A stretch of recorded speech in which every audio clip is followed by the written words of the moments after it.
तो ब्रेक के बाद आप सभी का स्वागत है। चलिए खबरों में आगे बढ़ेंगे और आज हमारे स्टेट हेड जमील खान ने राष्ट्रवादी कांग्रेस पार्टी यूथ के राष्ट्रीय अध्यक्ष धीरज शर्मा से मुलाकात की है। वहीं धीरज शर्मा ने एनसीपी के प्रमुख मुद्दों पर साधना प्लस न्यूज से खुलकर बातचीत की है। ये देखते हैं धीरज शर्मा ने क्या कुछ कहा। एनसीपी के राष्ट्रीय अध्यक्ष धीरज शर्मा जी, आइए हम इनसे चर्चा करेंगे। एनसीपी की एक अहम भूमिका रही है छत्तीसगढ़ की राजनीति में और एक बार फिर से एनसीपी पूरी तैयारी के साथ आगामी चुनाव के लिए तैयारी कर रही है। आइए हम उनसे इसी बारे में चर्चा करेंगे कि एनसीपी इस बार छत्तीसगढ़ के चुनावों में क्या भूमिका निभाएगी और किस तरह की तैयारी अभी चल रही है। जी नमस्ते। सबसे पहले तो मैं आप लोगों को बताना चाहता हूं कि मैं एनसीपी यूथ का राष्ट्रीय अध्यक्ष हूं।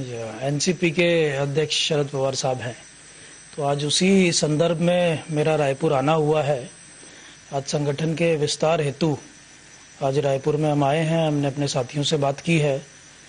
जैसा कि आप जानते हैं कि आने वाले समय में 2023 में अक्टूबर में विधानसभा चुनाव है छत्तीसगढ़ में और राष्ट्रवादी कांग्रेस पार्टी इससे पहले भी अपनी यहाँ पे उपस्थिति दर्ज करा चुकी है। हमारे विधायक भी रहे हैं, हमारे काउंसलर्स भी रहे हैं और राष्ट्रवादी कांग्रेस पार्टी यहाँ के लोगों की एक जानी पहचानी पार्टी के रूप में हम कह सकते हैं। हम लोग यहाँ पे आए हैं, आज हमारी प्रेस वार्ता भी हुई। आने वाले समय में राष्ट्रवादी युवक कांग्रेस यहाँ पे एक बड़ा सम्मेलन करने वाला है। हम पूरे देशव्यापी एक आंदोलन खड़ा करने वाले हैं बेरोजगारी और महंगाई के मुद्दे पे। आपने देखा कि जिस प्रकार से किसानों ने एक बड़ा आंदोलन तैयार किया, इस सरकार ने किसानों पे किस तरीके से अत्याचार किया और एक गूंगी बहरी सरकार बन के बैठ गई थी जो कि किसी के लिए सुनने के लिए तैयार नहीं थी। और किसानों से बिना पूछे सिर्फ और सिर्फ अपने बिजनेसमैन को, अपने कॉरपोरेट साथियों को मदद पहुंचाने के लिए उन्होंने कुछ नीतियां बनाई किसान विरोधी, जिसका पूरे भारत में विरोध हुआ। उसी प्रकार से इस वक्त जो सबसे बड़ा मुद्दा है इस देश में वो बेरोजगारी का मुद्दा है। आज युवा बड़ी बड़ी डिग्रियां लेने के बाद, उच्च शिक्षित होने के बावजूद बेरोजगार घर पे बैठे हुए हैं। उनके भविष्य खतरे में है। घर का पालन पोषण कैसे करेंगे इतनी महंगी महंगी फीस देने के बावजूद। राष्ट्रवादी युवक कांग्रेस एक बड़ा आंदोलन पूरे देश में खड़ा करना चाहती है। जी, राष्ट्रवादी कांग्रेस एनसीपी पूरे देश में, सिर्फ छत्तीसगढ़ में ही नहीं पूरे देश में एक बड़ा आंदोलन खड़ा करना चाहती है।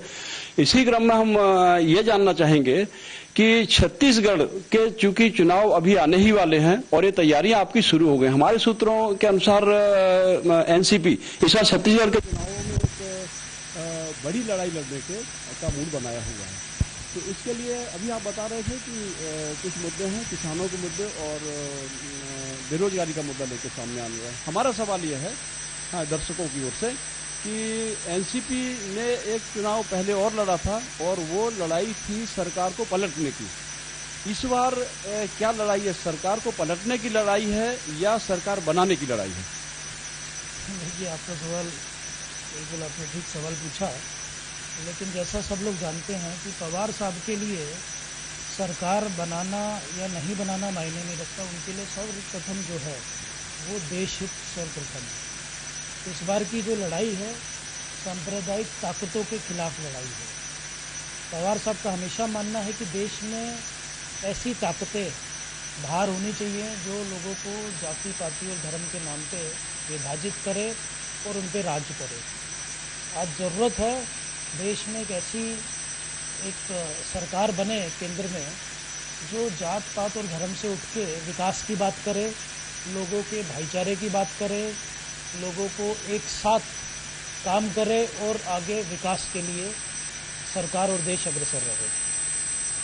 ठीक है, आप जिन मुद्दों पर कह रहे हैं वही मुद्दे लगभग कांग्रेस भी लेके चल रही है, सांप्रदायिक एकता और ये सारी शांति को लेके। तो फिर आपकी पार्टी यहाँ पे चूंकि कांग्रेस की सरकार है, तो आपकी पार्टी किस तरह से अपने आप को अलग पाती है कांग्रेस से? क्योंकि यहाँ पे लड़ाई आपको कांग्रेस से लड़ना है। देखिए, लड़ाई तो बाद का विषय है। सबसे पहले तो यहाँ के जो जमीनी मुद्दे हैं। हम सब ने देखा कि किस प्रकार से राष्ट्रवादी कांग्रेस पार्टी ने महाराष्ट्र में किस तरीके से एक बेहतरीन काम किया, युवाओं को बहुत अच्छे अच्छे रोजगार के अवसर प्राप्त हुए, वहाँ पे एक अच्छी शिक्षा प्राप्त हुई। 2.5 साल की हमारी सरकार में किस तरीके से कोविड में हमारी सरकार ने, महाविकास आघाड़ी ने कितना अच्छा काम किया।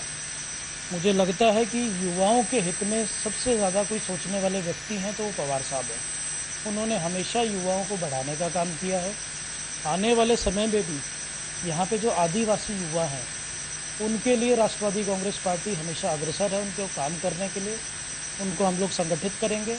हम सब लोगों ने देखा कि यहाँ पे किस प्रकार से एक धार्मिक उन्माद पैदा करने का प्रयास किया गया भाजपा की तरफ से।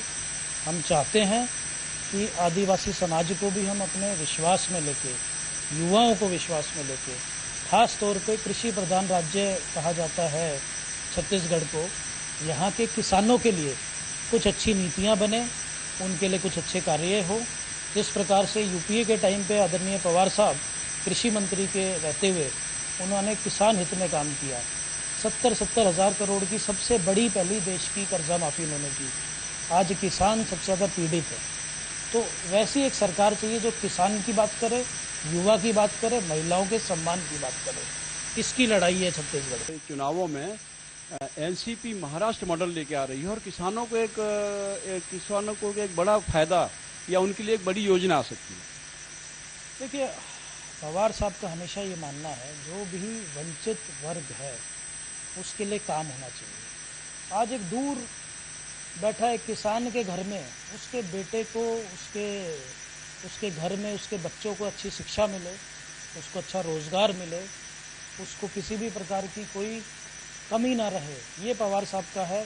मजदूरों के लिए, किसानों के लिए, गरीबों के लिए, आदिवासियों के लिए हमेशा उनका सोच रहा है कि इस वर्ग को हमेशा एक उठाने की ज़रूरत है। इनको इस तरीके से कुछ योजनाएं बननी चाहिए जो आदिवासी समाज को आगे मुख्य धारा में जोड़ सके।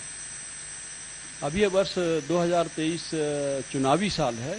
आपकी पार्टी किस सेटअप में किस तरह से चुनावी व्यवस्था बनाने जा रही है? बूथ लेवल पे, ग्रामीण लेवल पे किस तरह का सेटअप आपकी पार्टी के चिंतन मंथन से निकला है? किस तरह का सेटअप चाहते हैं? किस तरह से लड़ाई लड़ेंगे?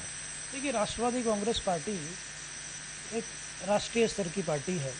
पवार साहब की विचारधारा को जम्मू कश्मीर से लेकर कन्याकुमारी तक लोग पसंद करते हैं और छत्तीसगढ़ में भी राष्ट्रवादी कांग्रेस पार्टी कोई नई पार्टी नहीं है।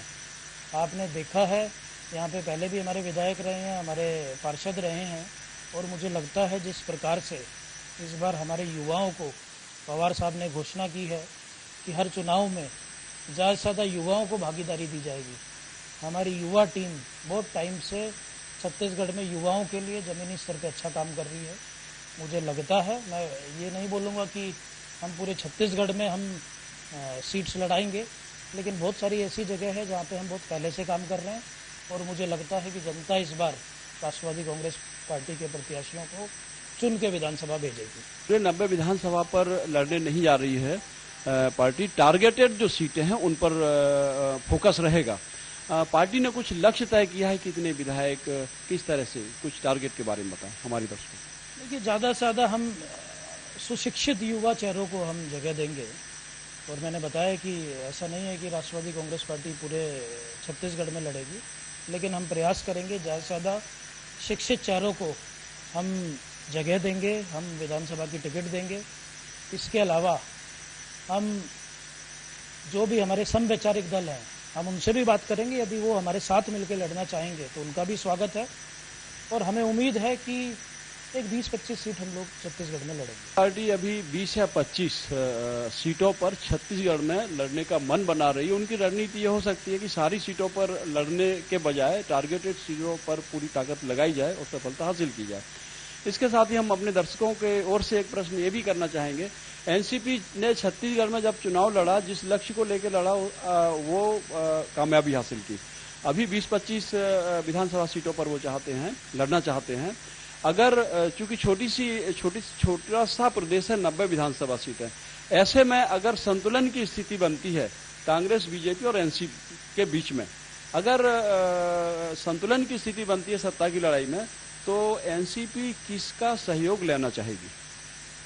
देखिए, मेरा मानना है कि आने वाले समय में 2023 के ठीक बाद 2024 का भी चुनाव है और देश में सब लोग जानते हैं कि अगर विपक्ष में कोई एकता स्थापित कर सकता है तो उसकी सबसे बड़ा चेहरा आदरणीय पवार साहब को माना जाता है। तो इसी को देखते हुए मुझे लगता है कि छत्तीसगढ़ में भी जितने भी विपक्षी दल हैं, जो समवैचारिक दल हैं, अगर वो साथ आना चाहते हैं और एक लोकतंत्र को मजबूत बनाने के लिए अगर वो कोई पहल करेंगे और उसका पहल छत्तीसगढ़ से होता है तो ये बहुत खुशी की बात रहेगी। मुझे पूरा यकीन है कि पवार साहब इस बारे में सोचेंगे और 2023 में विधानसभा में जो भी हमारे समवैचारिक दल हैं, जैसे महाराष्ट्र में भी हम लोग कांग्रेस को साथ में लेके चुनाव लड़ते हैं, बाकी भी बहुत सारी जगह पे हम लोग अलग अलग समवैचारिक दलों के साथ में हमारा गठबंधन है। तो छत्तीसगढ़ में भी अगर वो इस बारे में सोचेंगे तो हम उनके साथ में लड़ने के लिए तैयार हैं। प्रदेश अध्यक्ष से अभी हमारी चर्चा चल रही है, धीरज शर्मा जी से हमारी चर्चा लगातार जारी है। मिलते हैं एक ब्रेक के बाद। चुनाव के पूर्व किसी पार्टी से अगर आपका गठबंधन हो सकता है, क्या किसी से हो सकता है तो वो कौन सी पार्टी हो सकती है?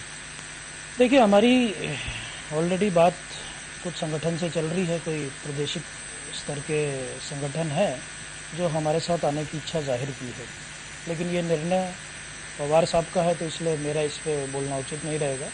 लेकिन आने वाले समय में आप देखेंगे बहुत सारे समवैचारिक दल साथ में आएंगे, राष्ट्रवादी कांग्रेस पार्टी भी उसमें होंगी और हमारा सबसे अहम मुद्दा ये है, इस वक्त लड़ाई किसी प्रदेश की सरकार की सत्ता हासिल करने की नहीं है। इस वक्त लड़ाई देश के लोकतंत्र को बचाने की लड़ाई है। इसके लिए जो भी पहल होगी वो शरद पवार साहब करेंगे और सभी लोगों को साथ में लाके 2024 में इन सांप्रदायिक ताकतों को देश से बाहर दिखाने का काम करेंगे। हमारे दर्शकों की ओर से एक प्रश्न और है। आप की पार्टी यहाँ पर कुछ चुनिंदा सीटों पर चुनाव लड़ने जा रही है। अगर चुनाव के पहले जो आपके समवैचारिक दल हैं उनका क्या नाम बता सकते हैं? संभावित कौन हो सकते हैं? देखिए, मैंने आपको बताया कि हमारे लिए विचारधारा सबसे जरूरी है। जो भी संगठन जात पात और धर्म से अलग हटके देश के लोकतंत्र के लिए, देश के विकास के लिए, महिलाओं के सम्मान के लिए, किसानों के लिए, युवाओं के लिए आगे आने का काम करेगा, हमारे दरवाजे उनके लिए खुले हैं।